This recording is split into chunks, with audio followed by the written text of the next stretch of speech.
Olá pessoal, como é que vocês estão? Tudo bem?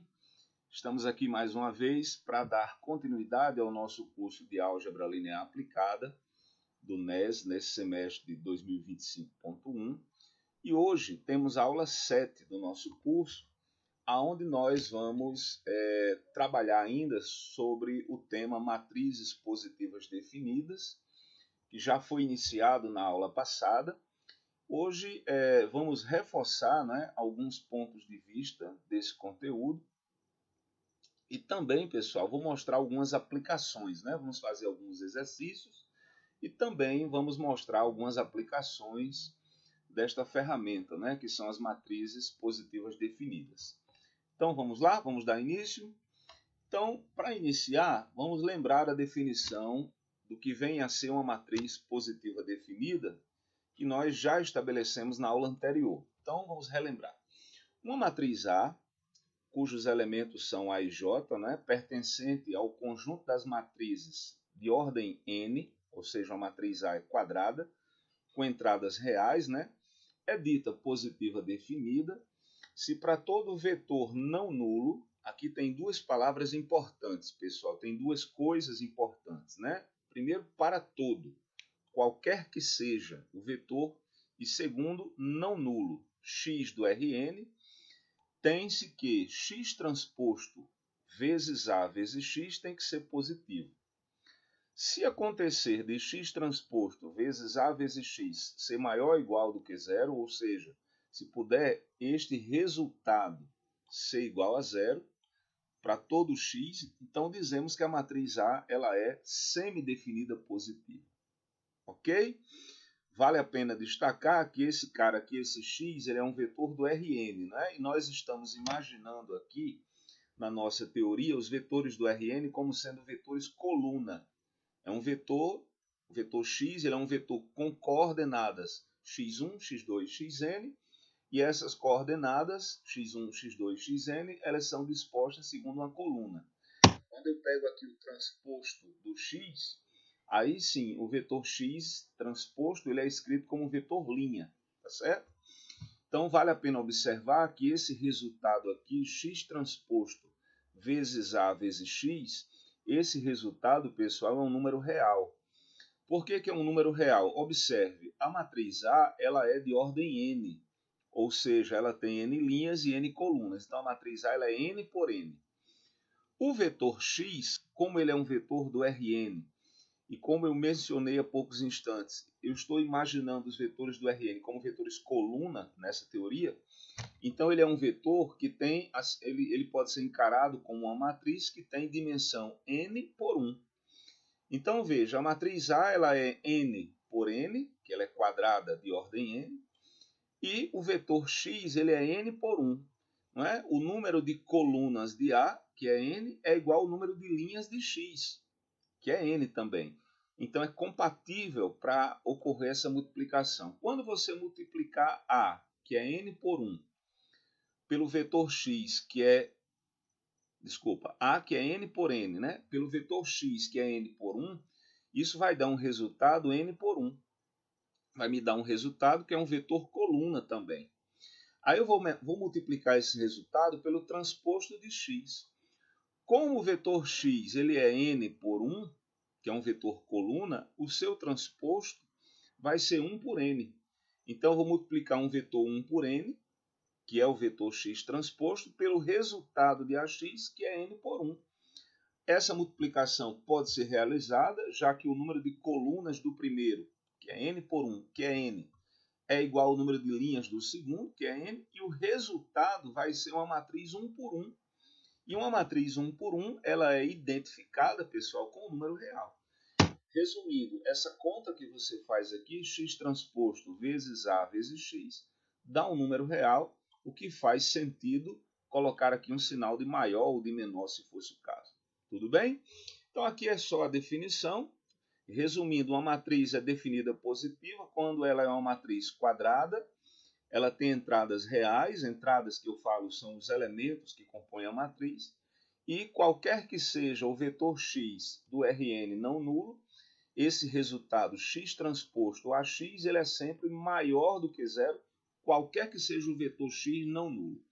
Se, além de ser maior do que zero, puder ser igual a zero, né? Se esse resultado x transposto vezes ax for maior do que ou igual a zero, a matriz A ela é dita semi-definida positiva. Tranquilo? Vamos seguir um pouquinho. Nós já tínhamos feito isso na aula passada. Estou só reforçando a definição.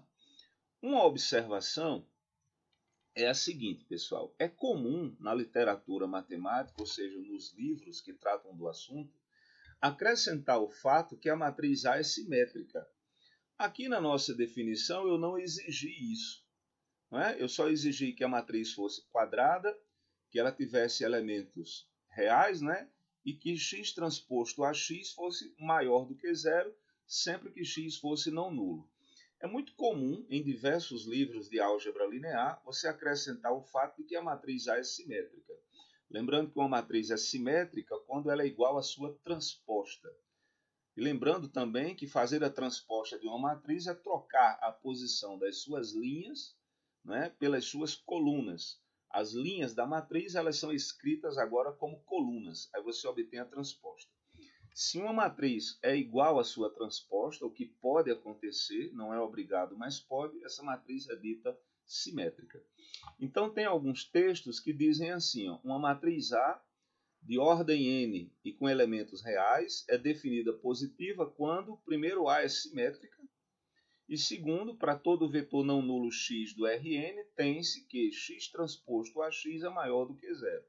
Então é muito comum, pessoal, na literatura acrescentar essa condição da matriz A já ser simétrica, tá certo?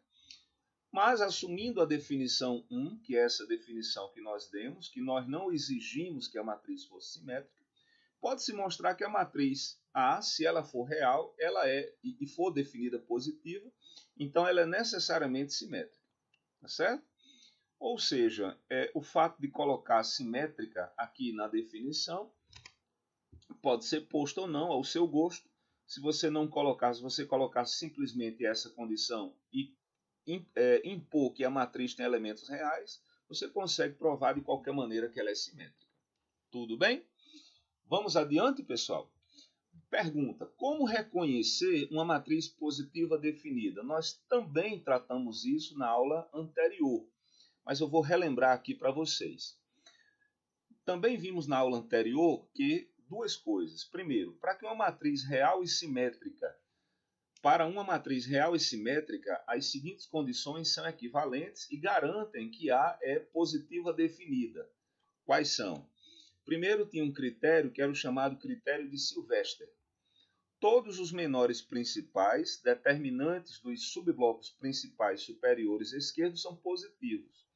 Então, se você pega uma matriz n por n, na diagonal dela, na diagonal principal, existem n elementos. Aí você pega o que nós chamamos de menores principais. O que são os menores principais? Os menores principais são os determinantes formados quando você toma os elementos a partir da diagonal principal. Por exemplo, se você tiver uma matriz n por n, você pega o primeiro menor, é formado só pelo primeiro elemento. Então você vai pegar uma matriz 1 por 1, formada só pelo primeiro elemento da diagonal, e calcula esse determinante. Esse determinante é o chamado primeiro menor principal. Depois você pega os dois primeiros elementos da diagonal e forma juntamente com eles uma matriz 2 por 2, sempre ao longo da diagonal principal, certo? Aí você calcula esse determinante, é o segundo menor. Depois você pega os três primeiros elementos da diagonal principal e pega uma matriz 3 por 3, contendo os três primeiros elementos, uma submatriz. Calcula esse determinante, é o terceiro menor principal, e assim por diante. Até você chegar ao ponto que você pega a diagonal principal toda, que tem n elementos, e portanto você vai ter a matriz toda, e calcula o determinante todo, certo? Uma condição, se você tiver uma matriz que ela é simétrica, uma condição para que essa matriz ela seja definida positiva, uma condição necessária e suficiente, tá certo? É que todos os menores principais sejam positivos, todos esses determinantes sejam positivos.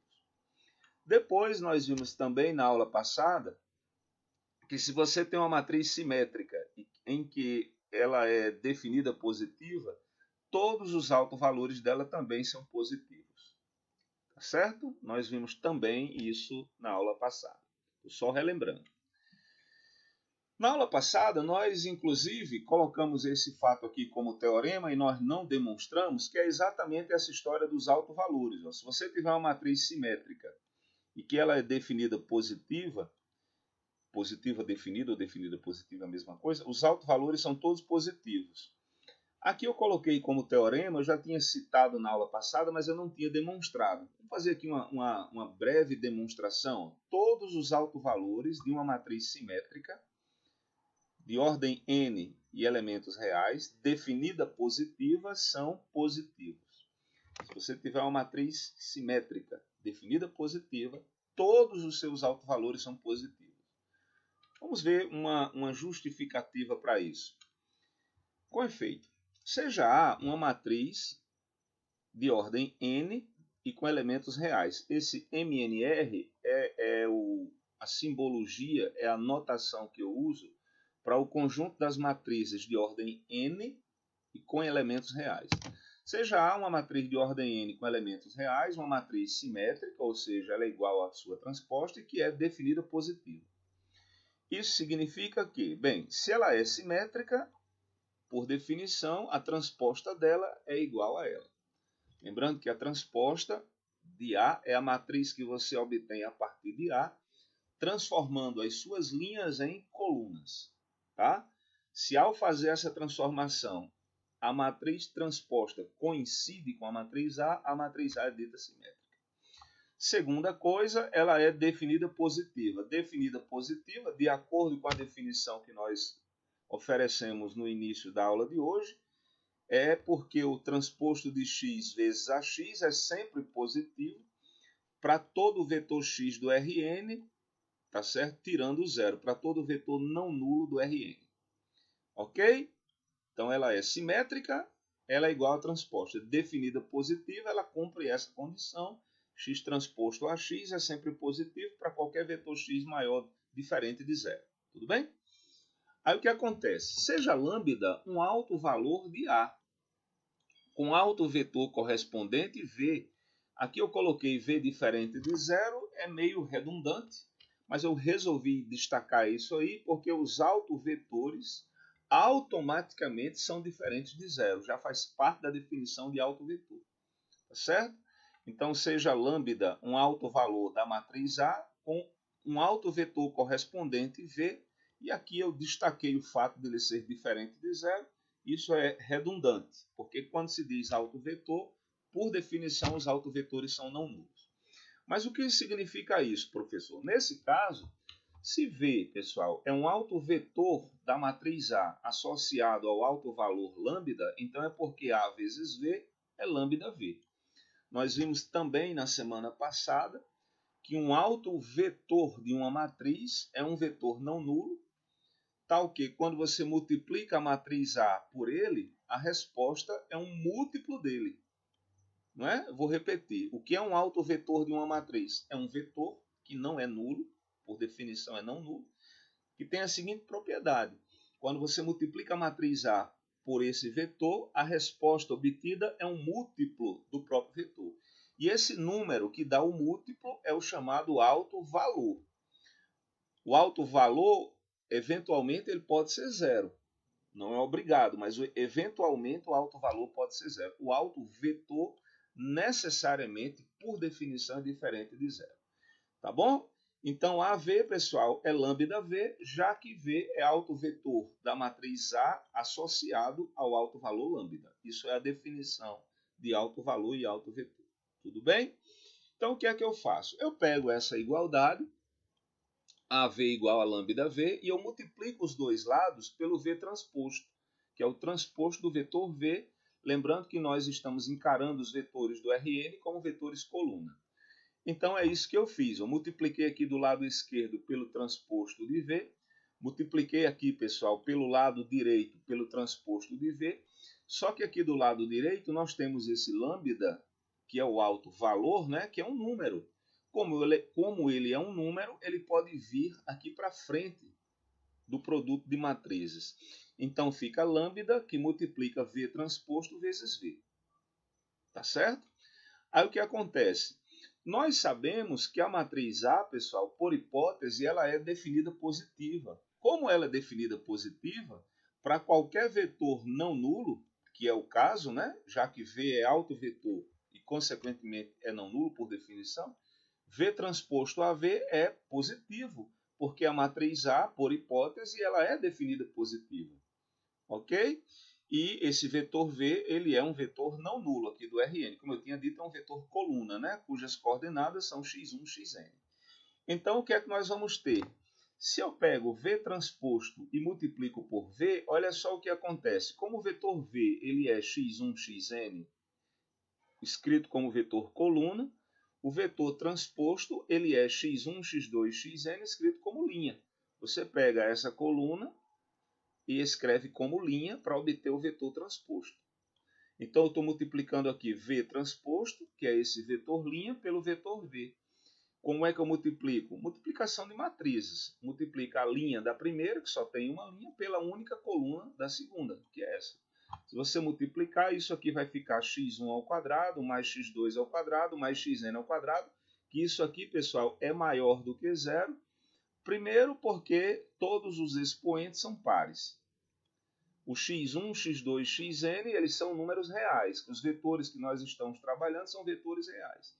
Então, você tem uma soma de quadrados de números reais, portanto, nunca é negativo. Zero, nesse caso, também não pode ser, porque essa soma de quadrados ela só seria zero se cada um dos x, ou seja, se o x1, o x2 e o xn fossem zero. O que não ocorre porque o vetor v tem como coordenadas de x1 a xn e o vetor v é diferente de zero. Como o vetor v é diferente de zero, pelo menos um desses x não é zero aqui. Ou o x1 é diferente de zero, ou o x2, ou o xn. Pelo menos um deles. Como pelo menos um deles é diferente de zero, o quadrado daquele que for diferente de zero já vai garantir que essa soma ela é estritamente positiva. Portanto, o que é que acontece? Se nós voltarmos a essa expressão aqui, ó, V transposto a V igual a lambda V transposto V, eu posso passar o V transposto V dividindo. Tá bom? Isolar o lambda. Se nós isolarmos o lambda vai ser V transposto a V dividido por V transposto V. Aí veja, V transposto a V é positivo porque a matriz A, por hipótese, ela é definida positiva. E V transposto V é essa soma de quadrados, que também vai ser positiva, estritamente positiva, porque o vetor V não é o vetor nulo, e não sendo o vetor nulo, pelo menos uma dessas coordenadas é diferente de zero. Como elas estão aqui elevadas ao quadrado, esse resultado aqui vai ser estritamente positivo. Portanto, o lambda, que é um alto valor de A, ele é estritamente positivo. Ok, pessoal? Então, o que foi que nós provamos? Nós mostramos que se você tem uma matriz simétrica e essa matriz ela é definida positiva, os seus autovalores necessariamente são positivos. Tá certo, gente? Vamos adiante? Vamos seguir. Então, todo alto valor de uma matriz simétrica definida positiva é estritamente positivo, como nós já havíamos citado, né? Lá nos dois critérios, aqui voltando um pouquinho, ó, o primeiro critério era o critério de Sylvester, onde todos os menores principais, que eram os determinantes dos subblocos principais superiores esquerdos, são positivos. E o segundo item é que todos os autovalores de A são positivos, isso sob a hipótese da matriz ser simétrica. Tá bom? Vamos adiante? Então aqui foi o teorema que nós acabamos de provar, né, pessoal? E agora vamos fazer um exemplo. É um exemplo, pessoal, que é muito conhecido na literatura, não é? E que é muito útil também no estudo das matrizes de um modo geral. O exemplo é o seguinte: mostre que qualquer matriz A quadrada, né, de ordem n e entradas reais é a soma de uma matriz simétrica com uma matriz antissimétrica. Qualquer matriz quadrada que você pegar, de ordem n com entradas reais, você pode escrever essa matriz como a soma de uma matriz simétrica com uma antissimétrica. É bem curioso, mas é simples. Ó. A solução é bem simples. De fato, basta perceber que a matriz A ela pode ser escrita assim, pessoal. É um meio de A mais A transposta somado, né, com um meio de A menos A transposta. Primeira coisa a se perceber é que esse resultado aqui, de fato, ele é igual a A, né, pessoal? Por quê? Ó? Esse 1 meio vai multiplicar A, eu vou ter 1 meio de A. Esse 1 meio aqui também multiplica A, vai dar 1 meio de A. 1 meio de A adicionado com 1 meio de A vai dar A.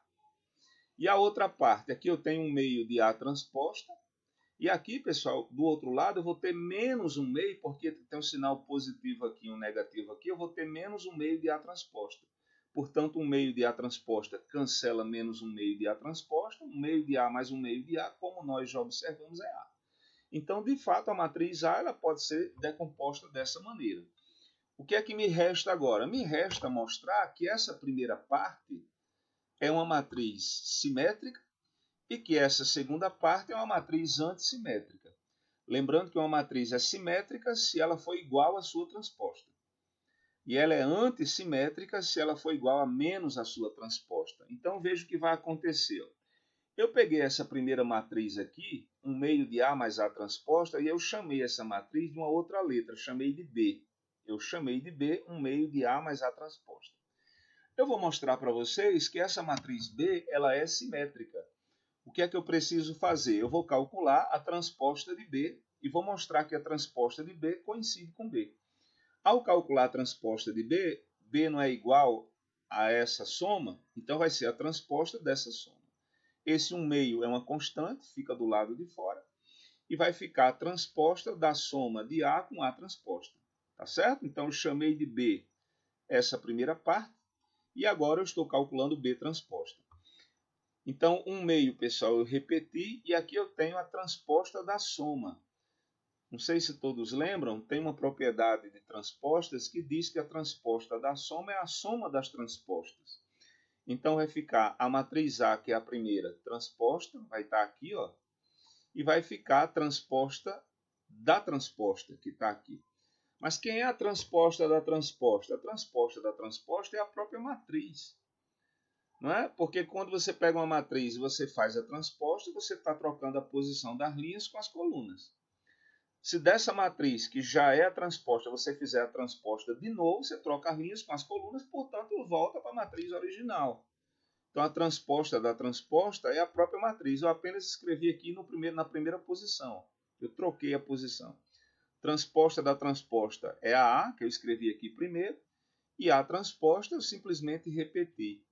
Mas espera aí, eu tenho aqui 1 meio de A mais A transposta. Mas o que é isso? 1 meio de A mais A transposta foi exatamente, pessoal, o que nós chamamos de B. Portanto, essa matriz aqui, 1 meio de A mais A transposta, é B. Repare que eu comecei em B transposta, fui fazendo aqui umas operações e terminei, pessoal, em B. Então, a transposta de B é igual a B, significa dizer que essa matriz B ela é simétrica. Ok? Eu vou fazer algo muito parecido com essa outra matriz aqui. Eu quero mostrar então que essa é antissimétrica. Eu chamei essa matriz de C, chamei C 1 meio de A menos A transposta e calculei a transposta de C. E aí, pessoal, eu fiz aqui no meio as manipulações idênticas às que eu já tinha feito aqui em cima. Você pode olhar com calma, certo? Aqui o único detalhe é que eu tenho A transposta, que é A, que vai ficar com sinal menos, aí eu pus esse sinal menos aqui na frente.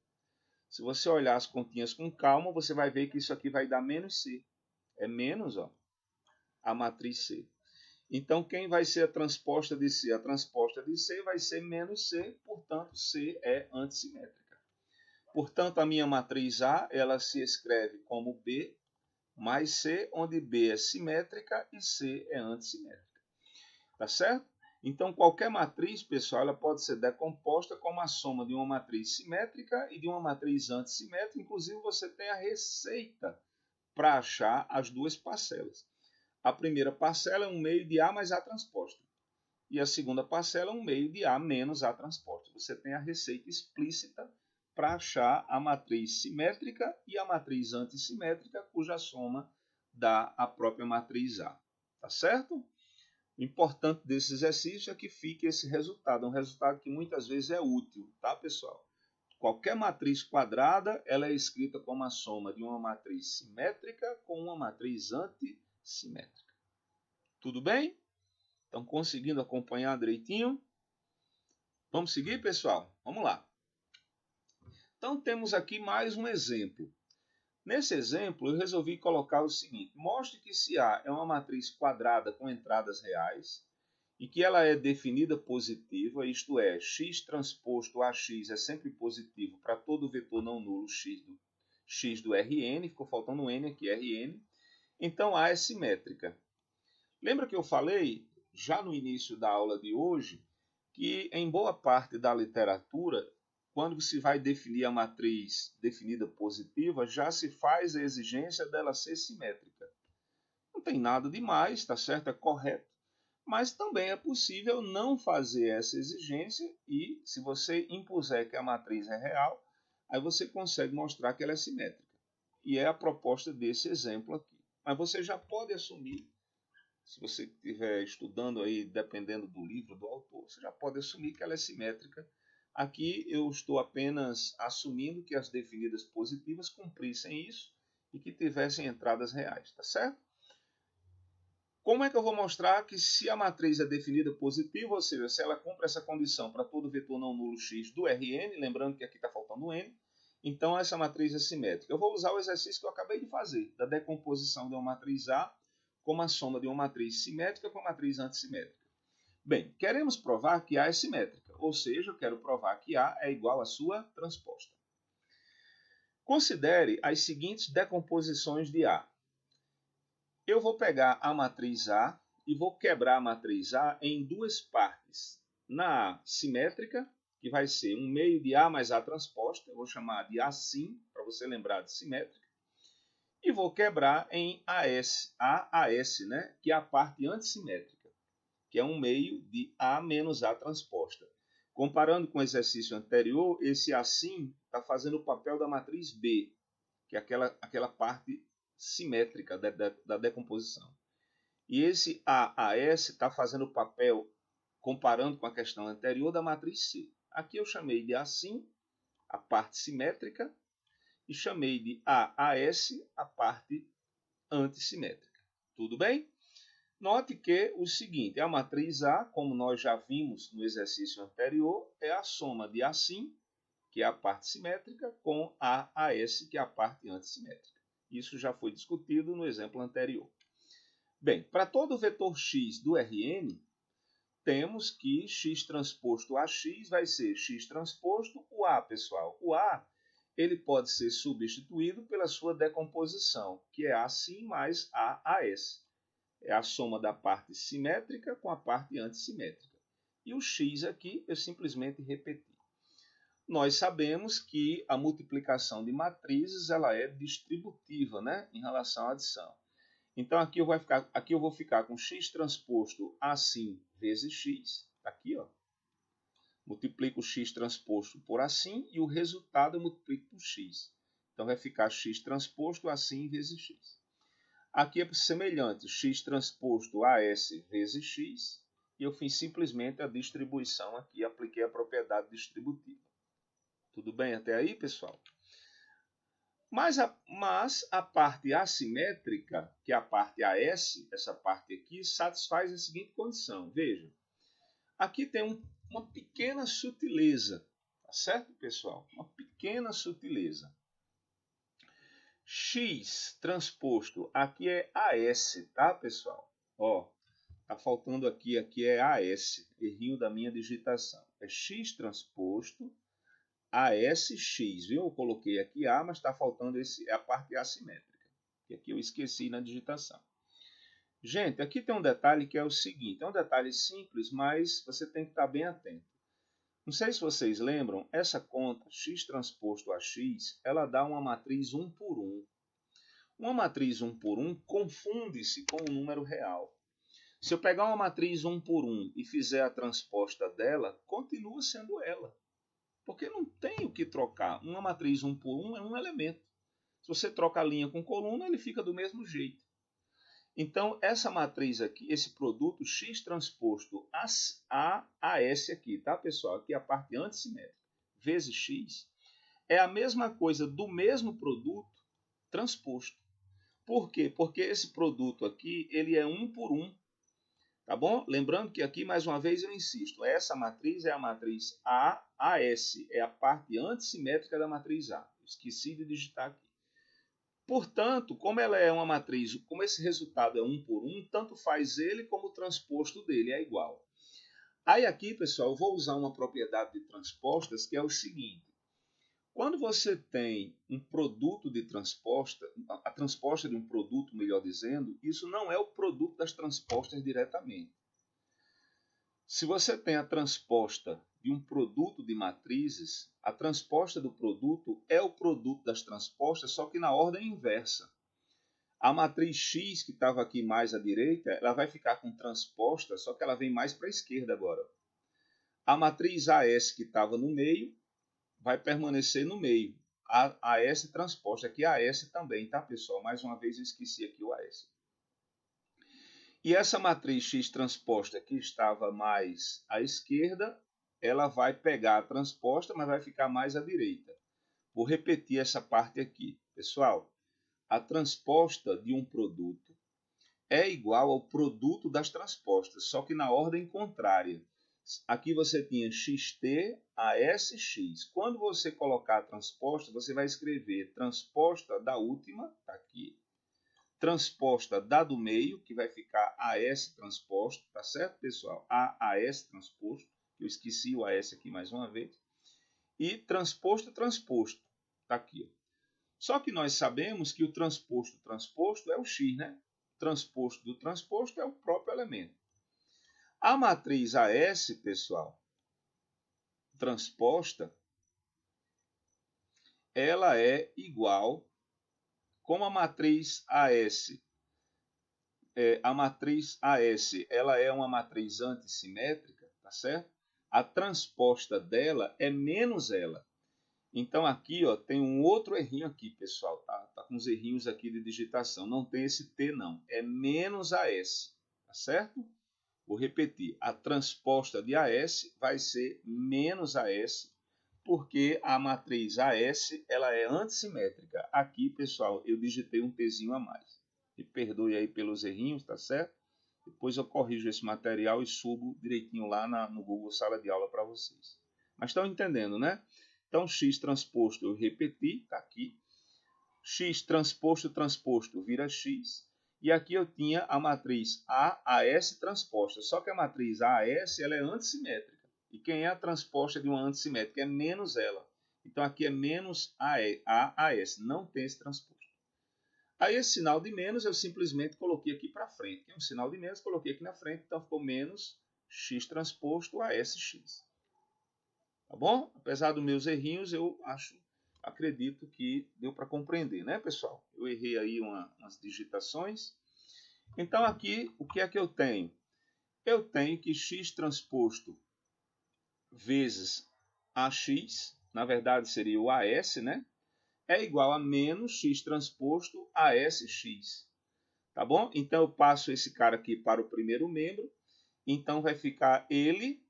Lembrando que essa matriz é a matriz AAS, mais ele próprio, porque ele está com sinal negativo, passa positivo. Então vai ficar 2 vezes ele. Então 2 vezes ele vai ser 0. Você passa esse 2 dividindo.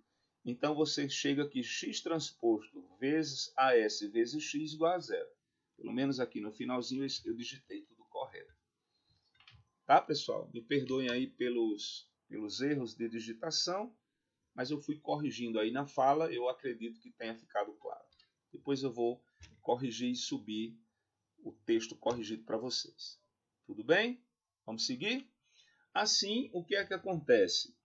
A minha matriz original, xt a x, né? Que é essa conta aqui, ó. Ela não era a soma dessas duas parcelas, pessoal? Tinha a parte simétrica e tinha a parte antissimétrica. Eu só fiz copiar aqui. A matriz original, que é a matriz A, x transposto a x era a parte simétrica mais a parte antissimétrica. Só que a parte antissimétrica nós provamos que é zero. Então ficamos apenas com a parte simétrica. Então x transposto a x vai ser x transposto a sim x. Tudo bem? Porque a parte antissimétrica foi zero.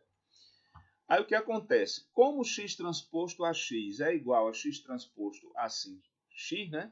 E como, por hipótese, x transposto a x é positivo, porque a matriz A ela é definida positiva para todo vetor não nulo, temos que, como essas duas coisas são iguais, se essa coisa aqui é maior que zero, essa aqui também é, já que elas são iguais para todo x. Então, essa matriz assim ela é definida positiva, porque ela cumpre essa condição para todo x. Por fim, vamos mostrar que o A é igual a assim. Como é que você faz? De fato, como ocorre essa igualdade para todo x, você pode pegar e fazer o seguinte, você traz esse cara aqui para o primeiro membro, então vamos ficar com x transposto menos x transposto a x, assim x igual a zero, né, quando passa isso aqui para o primeiro membro. E aqui, pessoal, eu vou usar a propriedade distributiva, só que ao inverso, eu vou fatorar. O x transposto está aqui do lado esquerdo, eu coloquei em evidência pelo lado esquerdo. O x aparece aqui e aparece aqui pelo lado direito, eu coloquei em evidência. Então ficou x transposto menos assim, vezes x igual a zero para todo x não nulo. Tá certo, pessoal? Todo x não nulo. Aí o que acontece? Eu faço o x agora assumir os valores E1, E2 e En. Quem são E1, E2 e En? São os vetores da base canônica. O E1 é aquele vetor que tem 1 na primeira coordenada e 0 nas outras. O E2 é o vetor que tem 1 na segunda coordenada e 0 nas outras. O En é o vetor que tem 1 na última coordenada e 0 nas outras. Tá certo? Se eu substituir esse x aqui, pessoal, que é um x qualquer, não nulo, né? Por esses vetores, tá certo? Eu consigo concluir que essa matriz A menos assim, ela tem todos os seus elementos iguais a zero. O que nos permite concluir que A é igual a assim, e esse assim é exatamente a parte simétrica, ou seja, A é uma matriz simétrica. Tá certo? Eu não fiz aqui muito detalhadamente essas contas explícitas aqui para vocês, mas eu peguei esse vetor x, que pode ser qualquer vetor não nulo, substituí por E1, depois por E2, depois por En, e aí daí eu consigo concluir que essa matriz aqui do meio vai dar um sisteminha linear, e a partir desse sistema eu consigo concluir que essa matriz é a matriz nula. Se ela é a matriz nula é porque A é igual a assim. E assim é a parte simétrica, portanto a matriz A ela é simétrica. Tá certo? Esse trabalho todo pode ser poupado desde que você opte, na hora de definir a matriz positiva, como ela já sendo uma matriz simétrica. De fato é mais prático, mas eu quis mostrar esse ponto de vista um pouquinho diferente para vocês. Tudo bem? Vamos adiante, pessoal? Está dando para acompanhar? Lembrando que eu vou fazer as correções de digitação e vou subir lá no nosso Google Sala de Aula o material com as correções que nós percebemos aqui ao longo da nossa aula. Vamos adiante? Vamos ver o que é que temos mais. Outra definição que eu vou relembrar, mas com certeza vocês conhecem dos cursos anteriores, é a noção de produto interno usual de vetores no RN. Aqui, pessoal, no nosso curso, nós vamos ter uma oportunidade, né, nas próximas aulas, de estudar o produto interno e algumas das suas aplicações. Tá bom? Vocês já devem ter tido contato com esse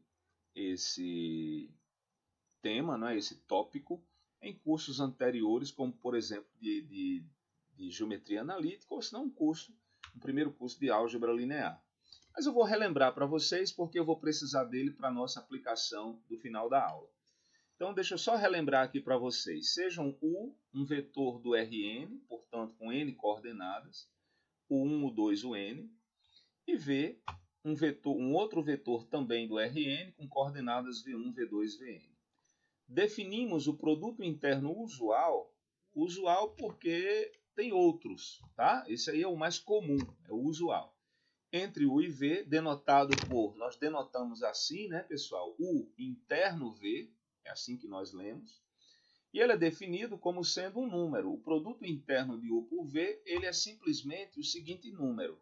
Você pega a primeira coordenada de U, multiplica pela primeira coordenada de V, pega a segunda coordenada de U, multiplica pela segunda coordenada de V, e assim sucessivamente, até que você pega a última coordenada de U e multiplica pela última coordenada de V e depois adiciona esses resultados. O resultado dessa adição, ou seja, essa soma, é o que nós chamamos de produto interno de U com V. Produto interno usual de U com V. Tá certo? Como eu falei há pouco, mais para frente um pouquinho, aqui no nosso curso, nós vamos tratar o produto interno de uma maneira mais geral, e ele é riquíssimo de aplicações. Inclusive, não sei se vocês lembram, o produto interno ele é o responsável por equipar um espaço vetorial de uma geometria. É através do produto interno que eu consigo colocar uma geometria sobre espaço vetorial. Eu consigo, o que é colocar uma geometria? Eu consigo medir distâncias, consigo medir comprimentos, consigo medir ângulos, consigo medir áreas, coisas desse tipo. Coisas tipicamente geométricas. Tá certo? Bem, o produto interno ele tem algumas propriedades. Uma propriedade importante e simples é a sua simetria. Tanto faz fazer o produto interno de U por V ou de V por U, isso é bastante óbvio. Né? Aqui eu escrevi o produto interno de U por V, o 1V1, o 2V2 mais o NVN. Se fosse de V por U, você ia trocar as posições dessas variáveis, mas como esses U's e esses V são números reais, o resultado não ia ser modificado.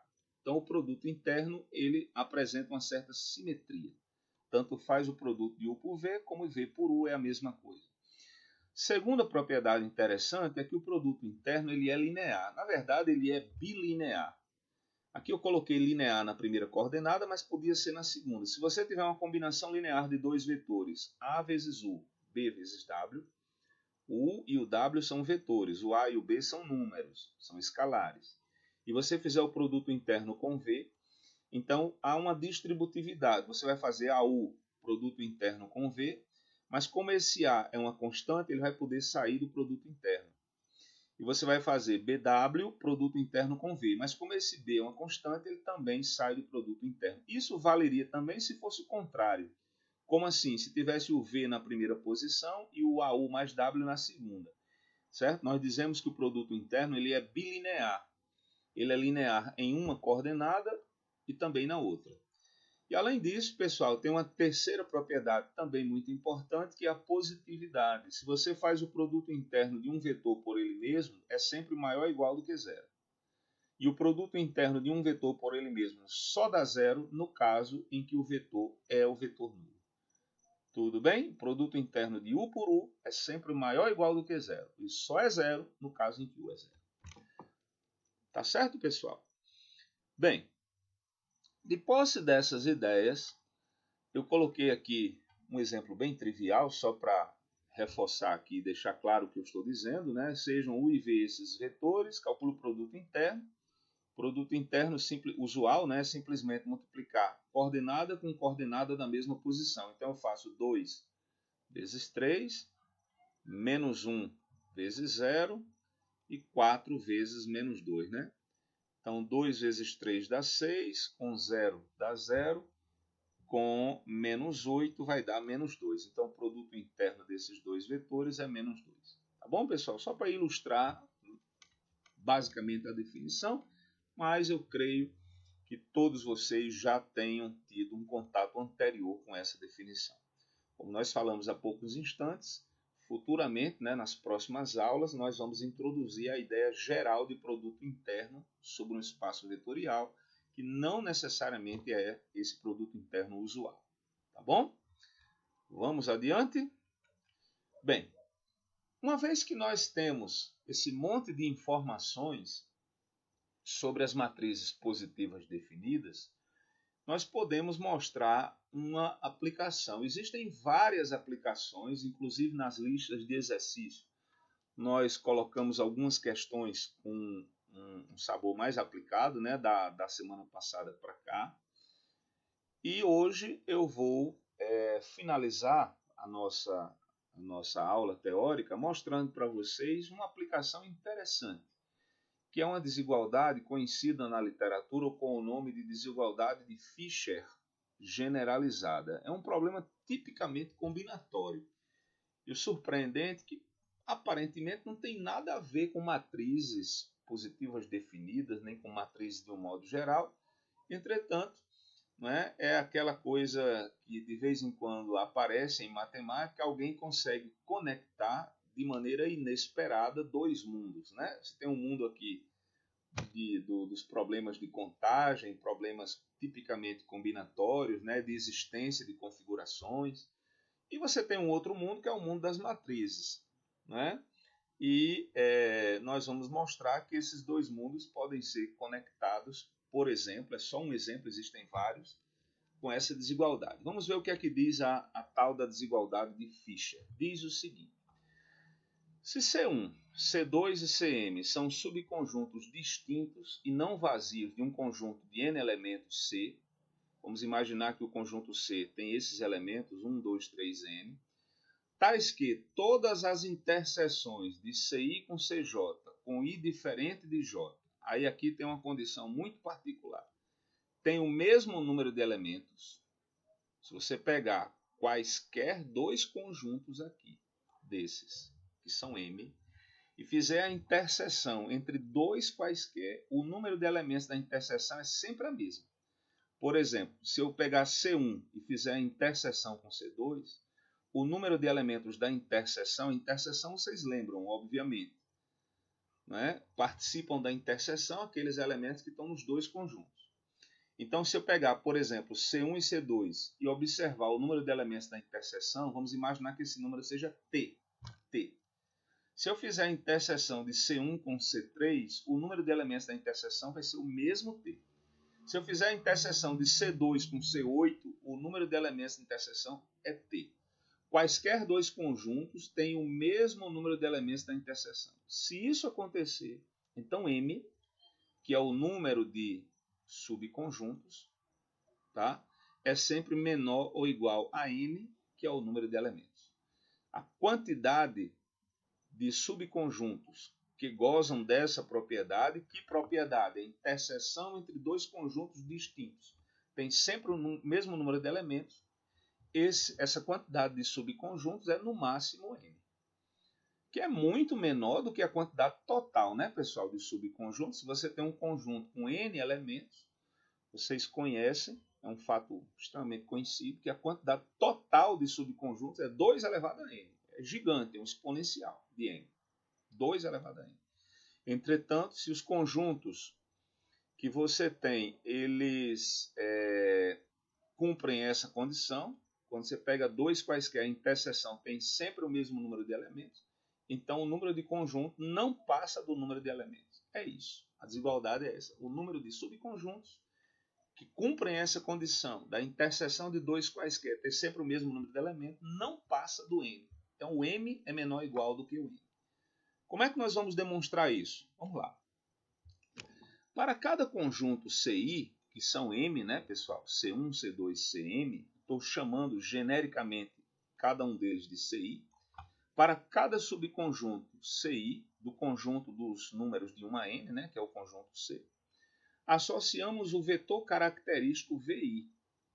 Para cada conjunto CI, nós vamos associar um vetor VI do Rn, e esse vetor ele é definido da seguinte maneira. O VI na posição J, porque o VI, pessoal, ele é um vetor do Rn. Como ele é um vetor do Rn, ele tem n coordenadas. Então, a primeira coordenada dele vai ser o VI1, a segunda, VI2, a terceira, VI3, a Jésima, VIJ, que é o que vocês estão vendo aqui. Esse VIJ é a Jésima coordenada desse vetor. Então, essa Jésima coordenada ela vai ser 1 se o número J pertencer ao conjunto CI. Se o número J tiver como elemento do conjunto CI, então, naquela posição J você vai colocar 1. E se o número J não tiver como elemento do conjunto CI, naquela posição J vai valer 0. Certo? Aqui eu tenho um exemplo só para ilustrar para vocês. Por exemplo, imagina que o conjunto C fosse o conjunto, C é o grandão, fosse o conjunto com os inteiros de 1 até 5. 1, 2, 3, 4 e 5. O vetor associado ao subconjunto, aqui ficou faltando as chaves, tá, pessoal? Um errinho aqui na compilação. Aqui tem uma chavezinha, aqui tem outra. Beleza? Se o C fosse o conjunto dos inteiros 1, 2, 3, 4 e 5 e C1, que é um subconjunto de C, contivesse os elementos 1, 3 e 5, qual seria o vetor V1? Primeiro, o vetor V1, nesse caso, ele é um vetor do R5. Perceba que o vetor VI ele é do Rn. N é o número de elementos do conjunto completo. Como o conjunto completo aqui tem 5 elementos, então o V1 será um elemento do R5. Então o V1 ele tem que ter 5 coordenadas. Essas coordenadas, pessoal, ou vão ser 1 ou vão ser 0. Quando é que a coordenada vai ser 1? A coordenada vai ser 1, certo? Se o número J pertencer ao conjunto CI. E a coordenada vai ser 0 se o número J não pertencer ao CI. Por exemplo, o número 1, que é o primeiro elemento do conjunto C, ele pertence a C1? Pertence. Então, na primeira posição, você põe 1. O número 2, que é o segundo elemento do seu conjunto, ele pertence ao conjunto C1? Não pertence. Portanto, na posição 2 eu ponho 0. O número 3, ele pertence ao conjunto C1? Pertence, está aqui. Se o número 3 pertence, então, na terceira posição, eu ponho 1. É só isso, pessoal. Quando o elemento pertencer, você põe 1. Quando ele não pertencer, você põe 0. O número 4, que é o quarto elemento do conjunto C, ele pertence ao conjunto C1? Não, ele não pertence. Portanto, a quarta posição é 0. O número 5 pertence ao conjunto C1? Pertence. Portanto, a quinta posição é 1. Então, o vetor V1, que é o vetor que ele chama aqui de característico, né, do conjunto C1, o vetor V1 está associado ao conjunto C1. É esse vetor 1, 0, 1, 0, 1. O primeiro elemento é 1, porque o primeiro elemento do conjunto está em C1. O segundo elemento é 0, porque o segundo elemento do conjunto completo não está em C1, não tem 2. Então, na posição do 2, você põe 0. Na posição do 3, eu pus 1, porque o 3 participa. Na posição do 4, eu pus 0, porque o 4 não participa. Tá bom? Acho que ficou claro, né, pessoal? Então, eu vou fazer isso para cada conjunto. Para cada um dos M conjuntos, são M conjuntos, eu vou associar um vetor desse. Esse vetor é o chamado vetor característico do conjunto CI. O vetor VI é característico do vetor do conjunto CI. Tudo bem? Note que o produto interno entre dois vetores VI e VJ satisfaz a condição. Imagina que eu peguei o vetor VI, que é o vetor que identifica os elementos que estão no conjunto CI, e que eu peguei o vetor VJ, que é o vetor que tem coordenadas zeros e uns, que identifica quais são os elementos que estão em CJ. Pessoal, se eu fizer o produto interno de VI com VJ, isso vai dar exatamente o número de elementos de CI em interseção com CJ. Por quê? Quando é que vai ter 1 no vetor VI? Quando o elemento estiver em CI. Quando é que vai ter 1 no vetor VJ? Quando o elemento estiver no conjunto CJ. Então, se você fizer o produto interno do vetor VI com o vetor VJ, vai dar exatamente o número de elementos de CI em interseção com CJ. Ok?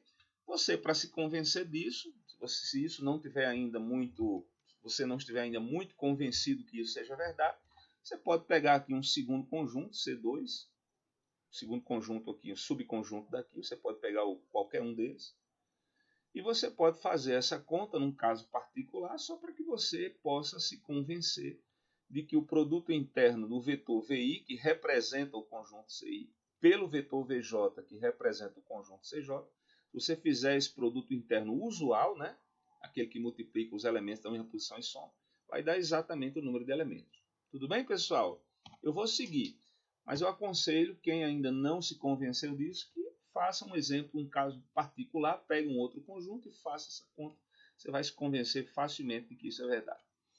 Bem, pela hipótese do teorema, o que é que acontece? Pessoal, se eu fizer o produto interno de VI com VJ, pelo que nós dissemos, não dá o número de elementos da interseção entre CI e CJ?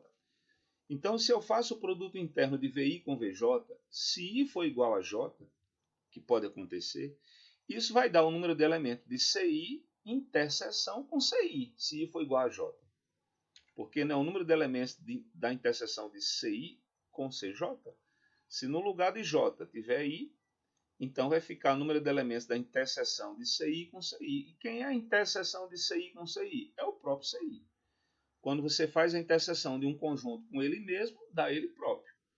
Então esse produto interno, ele vai dar o número de elementos de CI, interseção com CI, que é o próprio CI, se igual a J.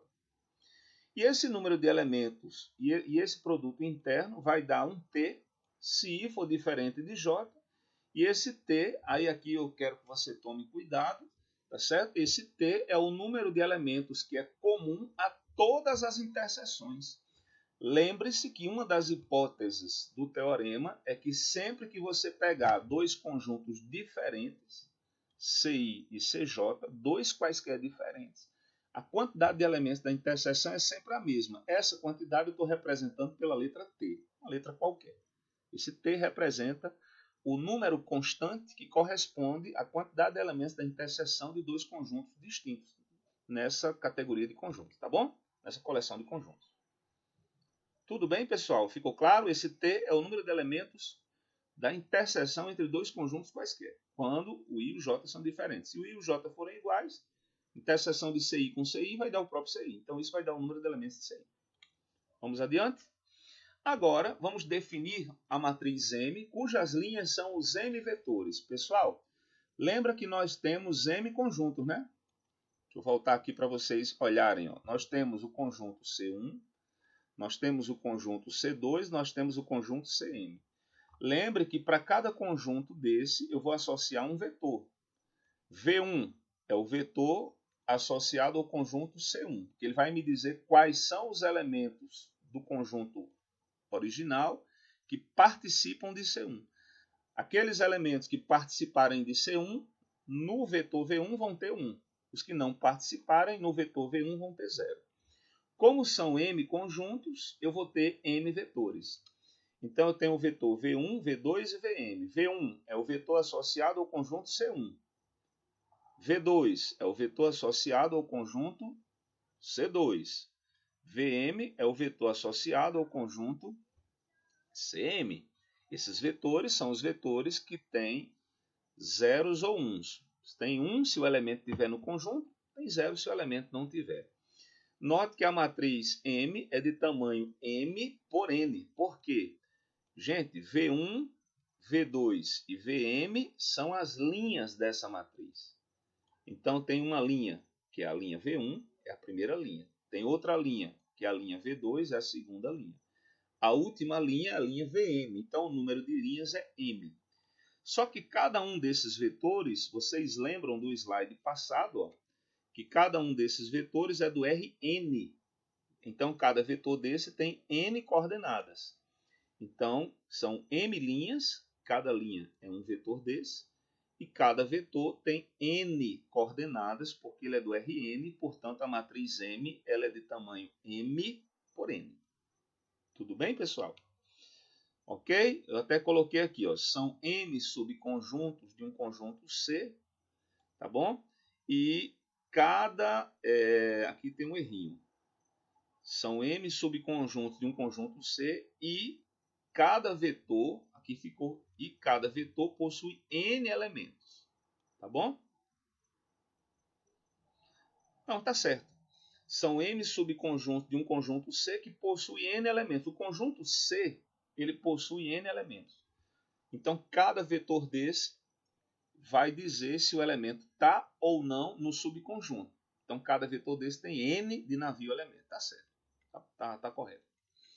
Então, aí tem a matriz M, ó, pessoal. Na primeira linha, você tem o vetor V1, que é associado ao conjunto C1.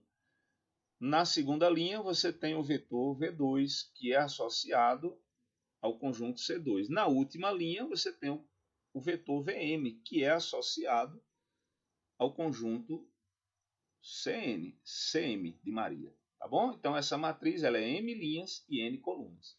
Lembrando que esses caras aqui, eles vão ser uns ou zeros. Eles vão ser 1 no caso do elemento pertencer ao conjunto. E vão ser zeros no caso do elemento não pertencer ao conjunto. Isso revela que o posto dessa matriz é menor ou igual do que N. Por quê, professor? Acho que vocês devem lembrar das aulas anteriores, quando você tem uma matriz, o que é o posto?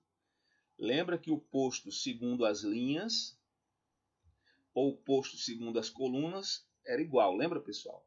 O posto é a quantidade máxima de linhas ou de colunas linearmente independentes. Então, quando você tem uma matriz M por N, o posto ele é menor ou igual do que M, porque pode ter no máximo todas as linhas LI. No máximo. Pode ser que nem todas sejam LI. Então, o posto ele é menor ou igual do que M. E também o posto é menor ou igual do que N. Ele é menor ou igual tanto a M quanto a N. Tá certo? Porque o posto ele pode ser calculado segundo as linhas, ou o posto pode ser calculado, nós vimos, segundo as colunas, inclusive dá igual. Olhando para as linhas, como são M linhas, o posto é no máximo M. Não pode passar de M. Olhando para as colunas, que são N colunas, o posto é no máximo M. Então aqui eu escrevi que o posto é menor ou igual do que N, que é o número de colunas, mas também é correto, meus amigos, dizer que o posto é menor ou igual do que M. Ele é menor ou igual tanto a M, que é o número de linhas, quanto a N, que é o número de colunas. Tá bom? Aí agora vem o truque. Defina agora a matriz A como sendo, cujos elementos são A e J, como sendo o produto de M por M transposta. Gente, a matriz M ela é M por N. Se nós fizermos a transposta, vai ser N por M. Portanto, se eu multiplicar M, que é M por N, pela transposta, que é N por M, vai dar M por M. Tá certo? Então, essa matriz ela é M por M. Aqui tem um errinho de digitação. Aqui é M. Tá bom, pessoal? Essa matriz M, M transposta, pertence ao conjunto das matrizes de ordem M e entradas reais. Nesse caso, o que é que acontece? O que acontece é o seguinte, se nós fizermos o produto de M por M transposta, você vai estar multiplicando vetores.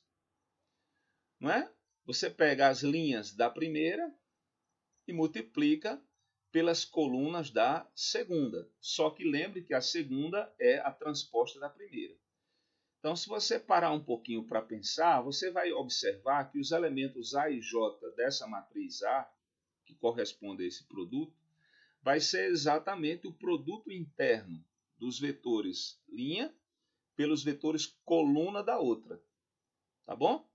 Só que lembre que a outra é a matriz M transposta. Você vai pegar essa matriz aqui e vai escrever as linhas como colunas. Se você fizer uma continha rápida, você vai perceber que os elementos A e J dessa matriz, que é o produto de M por M transposta, vai dar o produto interno de VI com VJ. Mas esse produto interno nós já sabemos.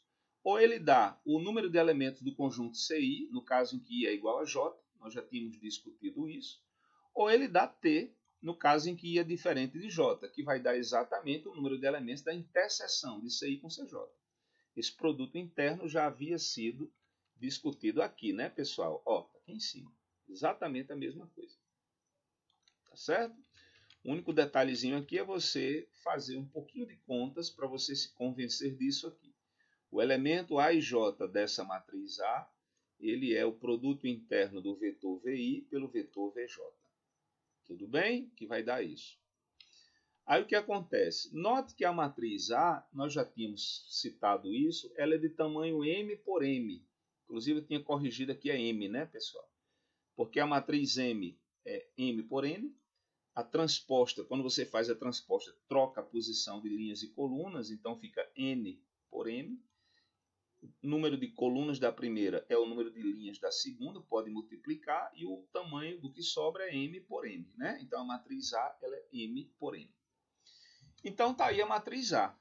como é que ela é? Na diagonal, que é quando I igual a J, os elementos que aparecem são o número de elementos de cada conjunto. Essas barrinhas quer dizer o número de elementos do conjunto. E fora da diagonal, que é quando I é diferente de J, vale T. Tá certo, pessoal? Então a minha matriz A ela é essa. Ó. Aí o que acontece? Essa matriz A ela tem posto M. Como é que eu sei que ela tem posto M? Eu posso escaloná-la facilmente aqui.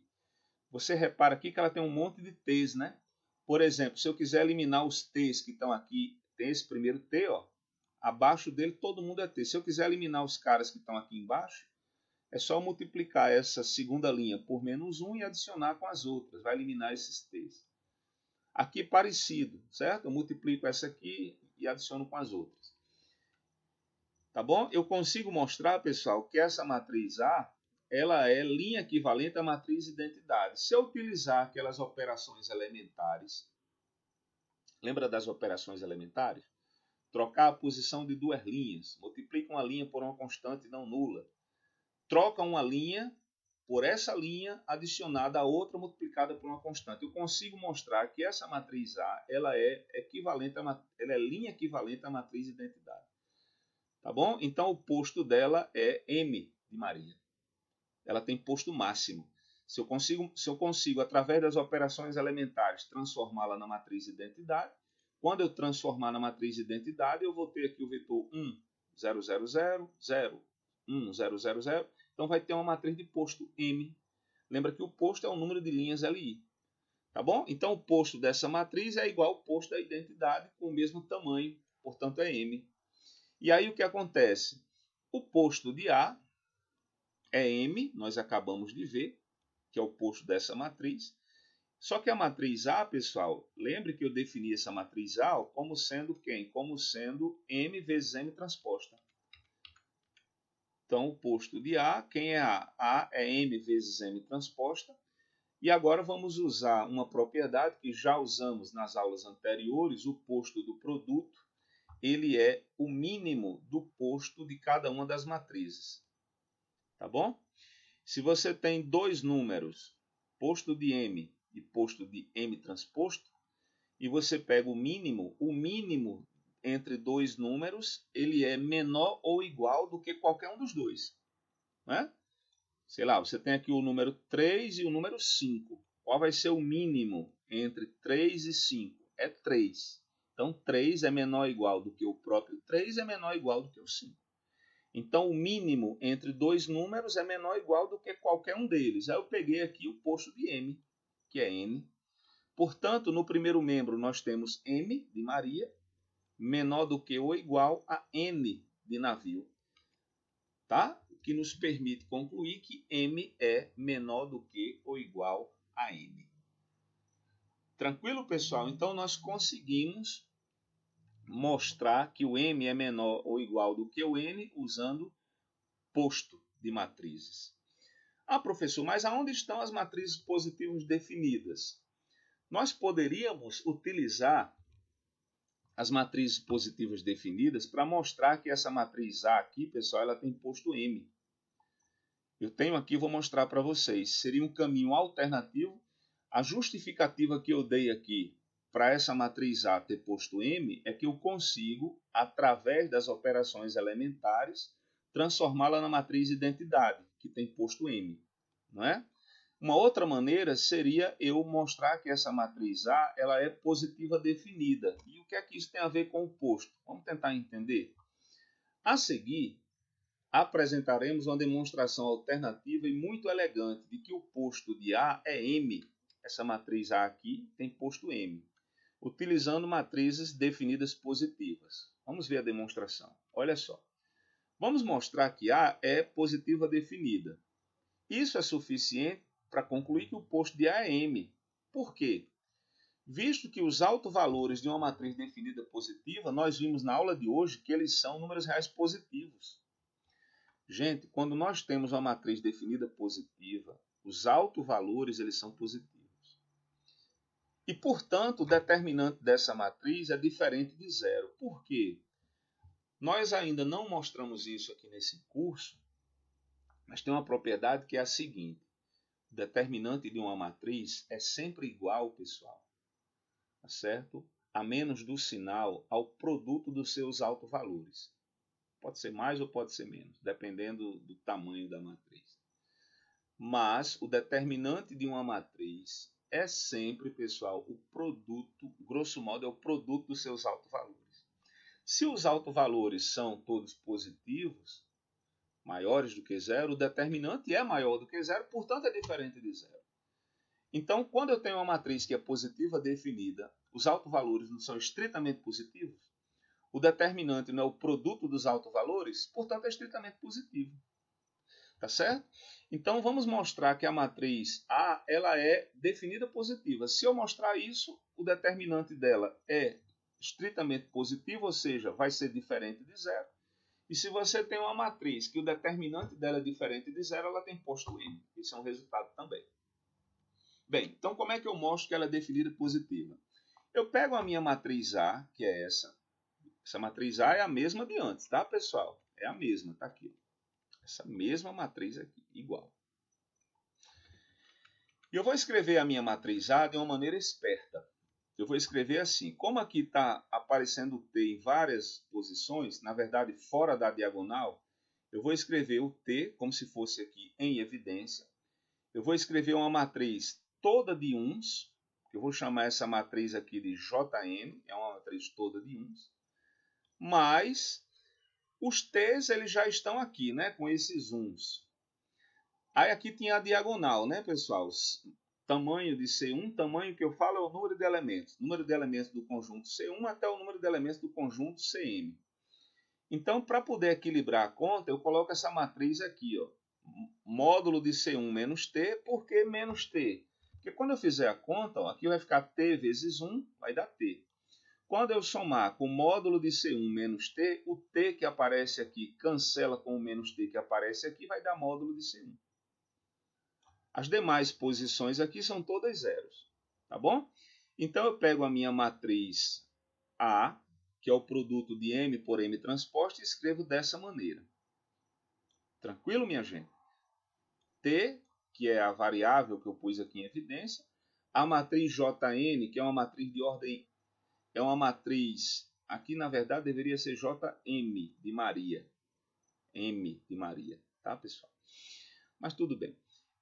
Que é uma matriz toda de uns, e aqui eu tenho esse truque na diagonal, o único detalhezinho é esse menos t, que vocês já perceberam, porque eu tenho que compensar. Quando eu multiplicar t por 1 vai dar t, quando eu somar com esse cara aqui, o t que dá aqui, cancela com esse menos t, vai dar exatamente o número de elementos de C1, e assim para os demais elementos da diagonal.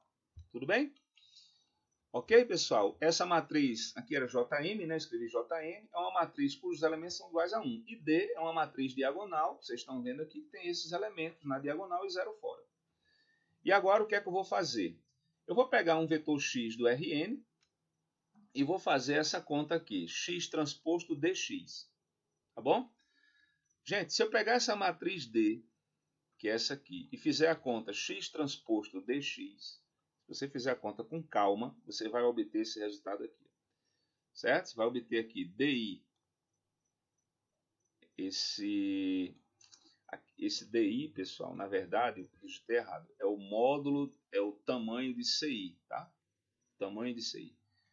Aqui vai ser o número de elementos do conjunto CI menos T, que é uma coisa que não é negativa. Por que não é negativo? Esse DI aqui é o número de elementos de CI, tá? T é o número de elementos da interseção. O número de elementos da interseção não pode ser mais do que o número de elementos do conjunto. Então essa diferença ela não é negativa. Xi ao quadrado também não é negativo. Então isso aqui é positivo. Na verdade é maior ou igual do que zero. Se o x for diferente de zero, isso aqui vai ser maior do que zero. Tá? Tudo bem? Então D é definida positiva desde que eu pegue um x do Rn, que é um x não nulo. Se o x for não nulo, isso aqui vai dar maior do que zero. Se o x pudesse ser nulo, seria maior ou igual do que zero. Então essa matriz D é definida positiva. Se eu faço a conta parecida com a matriz J, que é a JM, né, você vai obter um resultado que é assim, é uma soma de quadrados. Você pega o vetor x, do Rn, que é x1, x2, xn, faz a conta x transposto jx. Se você fizer essa conta, vai dar exatamente isso aqui, ó. Tá certo? É uma soma de quadrados, portanto, essa matriz Jn ela é semidefinida positiva. Diante do exposto, se eu faço x transposto AX, isso é x transposto, a matriz A ela não tem essa decomposição, né, pessoal? Essa é a decomposição da A, que eu tinha feito aqui, ó. É a decomposição da matriz A. A matriz A é essa. Tá bom? Então, x transposto AX vai dar x transposto vezes a matriz A, que eu escrevi assim. Aqui eu apliquei a distributiva. Esse T é um número, coloquei aqui para frente. Então, ficou x transposto J, que tem um errinho de digitação também, vezes x. É simplesmente o JM, né? X transposto dx. Esse primeiro cara aqui, pessoal, ele é estritamente positivo. Se o vetor x que eu tomar não for o vetor nulo, esse cara aqui é estritamente positivo. E esse cara aqui, ele é não negativo, né? Se eu pego uma coisa não negativa, porque é uma soma de quadrados aqui. É um quadrado de uma soma, melhor dizendo. Se eu pego uma coisa que não é negativa e somo com uma coisa que é positiva, vai dar positivo. Então, a matriz A ela é definida positiva. Como a matriz A é definida positiva, tá certo? Os autovalores dessa matriz, eles são, aqui a matriz A, que é A, tá, pessoal? Como a matriz A ela é definida positiva, os seus autovalores, como nós vimos hoje, são estritamente positivos. Portanto, o seu determinante, que é o produto dos autovalores, é estritamente positivo. O seu determinante é diferente de zero. E se você pega uma matriz cujo determinante é diferente de zero, é porque essa matriz ela tem todas as linhas ou colunas como sendo Li. Ok? O posto dela vai ser o número de elementos, o número de linhas ou o número de colunas que ela possui, se o determinante dela for diferente de zero. Então isso implica que o posto de AM, porque A é definida positiva, os autovalores são positivos, portanto o seu determinante é diferente de zero, e o determinante sendo diferente de zero, a matriz ela tem posto máximo. Posto é o número de linhas ou colunas que ela possui, no caso ela é quadrada, tanto faz é M. Então concluímos de outra maneira que o posto é M. O fato de que M é menor ou igual do que N segue conforme nós fizemos anteriormente, né? Isso aqui foi só uma nova demonstração de que a matriz A tinha posto M. O outro fato, né, o fato de que M é menor ou igual do que N, segue exatamente dessa mesma comparação aqui entre os postos das matrizes. Tudo bem, pessoal? Então essa é uma aplicação interessante, né, uma desigualdade combinatória que nós mostramos aqui para vocês, que tem as nossas referências de sempre, tá, pessoal? Peço perdão um pouquinho aqui no final, o texto está com uns errinhos de digitação, mas como eu falei para vocês, eu vou corrigir, tá certo, pessoal? Para subir esse texto lá para a nossa pasta no Google Sala de Aula e, ao mesmo tempo, fico à disposição, tá, gente? Nos nossos canais de comunicação, temos o e-mail, temos o grupo do WhatsApp, temos o Google Sala de Aula, né? Vocês têm também o meu número lá no grupo, podem falar diretamente comigo. Espero que vocês tenham aproveitado um pouquinho para sedimentar os conceitos envolvendo matrizes positivas definidas. Tá bom? Na próxima aula, na próxima semana, vai ser a nossa aula de número 8. Nós vamos parar um pouquinho a teoria e vamos fazer uma aula completa com exercícios, tá certo? E aplicações dos conteúdos que nós desenvolvemos até esse momento. Tá bom, pessoal? Hoje eu vou ficar por aqui e espero vocês nos nossos canais de comunicação. Valeu, pessoal. Um prazerzão estar com vocês mais uma vez. Um abração. Fiquem com Deus.